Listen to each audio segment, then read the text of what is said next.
Hello, how are you doing?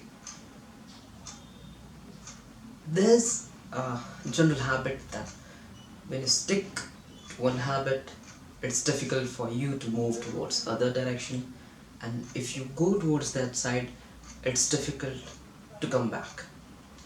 Similar thing happened with me when I used to uh, travel between my office at home with my bike. That time I hadn't learned the driving, and it was really a nightmare. I used to be so much afraid and nervous, and even the slightest of idea of going by the car left me sweating. And that time I was happy with my bike. Let me live like that and do not push me into something that makes me uncomfortable. In 2017, finally I decided to learn the driving, and one day I gathered enough courage to start for the office and never look back. But in this flow, as I started traveling between my office, from my home with my car, one thing was pushed in oblivion. That was my bike. I think after I started traveling using my car, it was hardly a couple of times that can be counted on fingertips about the number of times I had rode my bike. It was left as still, no one cared to just push it off the stand and clean off the dirt. Sometimes someone will clean it out of pity, sometimes my father, sometimes in between while I'm cleaning my car, I used to give it a pity look, and out of courtesy I used to just dust it off a little bit. And one day as I was turning the lock of the petrol tank, it started leaking, and I knew that this is going into some horrible direction, and everything looked so much dusty and rust, and its color was getting faded. Even the person traveling outside sometimes used to inquire me whether I'm interested to sell the bike. My parents started calling, if you're not eager to use it, why not you sell it? Honestly, you are occupying this space downstairs. I said no. It's here, and we have the habit of not respecting it because it's lying there, no one cares. Once it's gone, we'll start feeling its importance. The time when there's so much of traffic jam and you cannot expect to reach there timely using your car, there's no Ola, then it comes the bike. Even during the period of lockdown, they wanted me to just get it overhauled and use it to make my life easier while I carry the heavy bags of the daily usage from the grocery store.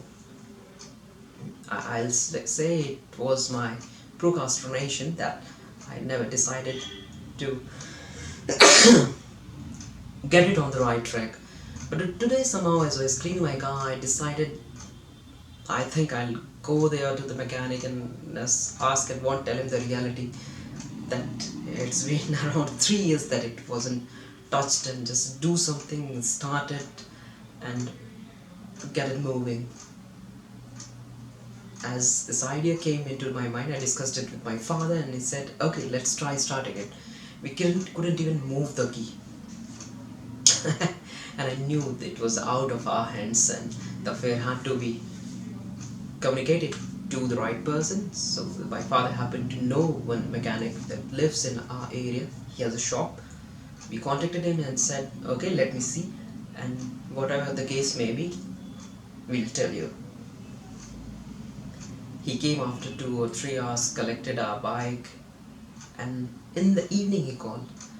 I was a little bit of reserved, had my reservations about in what condition he can bring it, or whether my expenses of getting it to the running position may touch 5k. You never know. He may come up with excuses like this is not working, clutch is gone, and your gear and escalator, brakes and shoe brakes and filters and tanks, and there's a lot many things that they may get you stuck.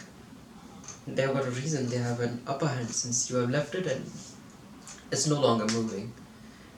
But he called and said, congratulations, we had it cleaned and changed the necessary parts as far as we can, and now it's just starting and just take it.